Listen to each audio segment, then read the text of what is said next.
दोस्तों आज के वीडियो में हम थायराइड से जुड़े कुछ और सवालों के जवाब हासिल करेंगे। सबसे पहला सवाल यह है कि अगर गर्भवती महिला को थायराइड की बीमारी होती है तो इससे क्या हो सकता है। अगर गर्भावस्था के दौरान महिला को थायराइड होता है तो इससे मां का स्वास्थ्य और गर्भ में पल रहे बच्चे का स्वास्थ्य दोनों प्रभावित हो सकते हैं। इससे गर्भ में पल रहे बच्चे की जान को खतरा भी हो सकता है और प्रेगनेंसी में कई तरह की प्रॉब्लम्स आ सकती हैं। गर्भावस्था के दौरान थायराइड होना गर्भपात का कारण भी बन सकता है। इससे बच्चा समय से पहले भी पैदा हो सकता है और बच्चे का वजन भी सामान्य से कम हो सकता है। इससे पैदा होने वाले बच्चे की मानसिक क्षमता भी कम हो सकती है। तो प्रेगनेंसी में अगर थायराइड होता है तो इससे कई तरह की प्रॉब्लम्स हो सकती हैं। दूसरा सवाल यह है कि गर्भावस्था के दौरान अगर थायराइड होता है तो क्या लक्षण नजर आते हैं, ताकि आप पहचान कर सकें और टेस्ट करवा सकें।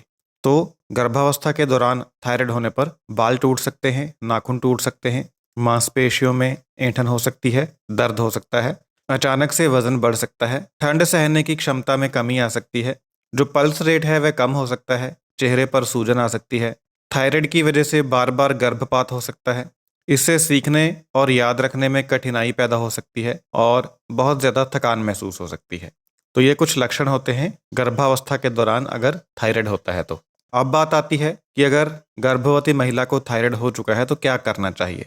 तो इसमें कोई घबराने की बात नहीं है। गर्भावस्था के दौरान थायराइड का इलाज बड़ी ही आसानी से किया जा सकता है। आपको बस इतना करना है कि आपको अपने डॉक्टर के पास जाना है और आवश्यक दवा लेनी है और उसे पूरी प्रेगनेंसी के दौरान कंटिन्यूसली खाना है, बीच में आपको मिस नहीं करना है और थायराइड को नॉर्मल रेंज में रखना है।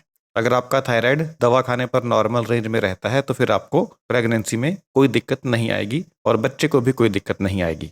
तो सभी लेडीज़ के लिए जो भी गर्भवती हैं उनके लिए थायराइड का टेस्ट करवाना अति आवश्यक होता है, ताकि यह पता चल सके कि उनको थायराइड है या नहीं। अब एक सवाल ये आता है कि प्रेगनेंसी में थायराइड क्यों बढ़ता है। तो प्रेगनेंसी होने पर जो बॉडी में हार्मोन्स बनते हैं, एक बनता है HCG हार्मोन और एक होता है एस्ट्रोजन हार्मोन। इन दोनों हार्मोन्स की वजह से जो थायराइड का हार्मोन है उसमें गड़बड़ी पैदा होती है और थायराइड की समस्या पैदा होती है।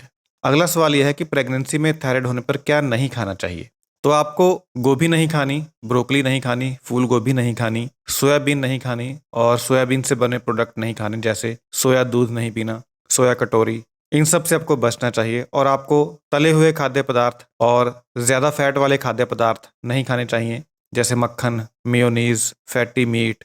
इन सभी पदार्थों को आपको सीमित मात्रा में लेना चाहिए, बहुत कम मात्रा में परहेज करना चाहिए। अगला सवाल यह है कि क्या अचार थायराइड के लिए अच्छा होता है। तो इसका जवाब है नहीं, अचार थायराइड के लिए अच्छा नहीं होता। अचार के साथ साथ नमकीन, चिप्स, फ्राइज, बिस्कुट, केचप, इन सब से बचने की ज़रूरत होती है, इन सब से परहेज करने की ज़रूरत होती है अगर आपको थायराइड है। अगला सवाल यह है कि क्या थायराइड के मरीज आंवला खा सकते हैं। तो इसका जवाब है हाँ। आंवले में संतरे से 8 गुना और अनार से लगभग 17 गुना ज़्यादा विटामिन सी होता है। विटामिन सी थायराइड के लिए भी बहुत अच्छा होता है। आंवले को आप सुपर फूड भी कह सकते हैं और जो आंवला होता है ये थायराइड ग्रंथि के स्वास्थ्य को बढ़ाता है। तो थायराइड होने पर आप आंवला खा सकते हैं।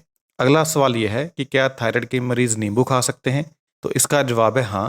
थायराइड के मरीज सभी सिट्रस फ्रूट्स खा सकते हैं, सभी खट्टे फल खा सकते हैं, जैसे नींबू, संतरा, मौसम्बी।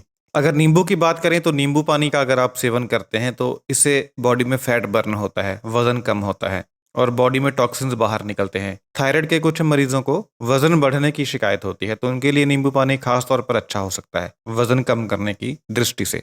जो नींबू होता है यह थायराइड ग्रंथि को, थायराइड हार्मोन को पैदा करने के लिए उत्तेजित करता है और जो थायराइड ग्रंथि बहुत ज़्यादा सक्रिय है, ज़्यादा थायराइड हार्मोन पैदा कर रही है, उसकी सक्रियता को कम करता है, सामान्य करता है। तो नींबू थायराइड के मरीजों के लिए काफ़ी अच्छा होता है। तो ये थे कुछ सवाल थायराइड से जुड़े हुए। उम्मीद है आपको अपने सवालों के जवाब मिले होंगे।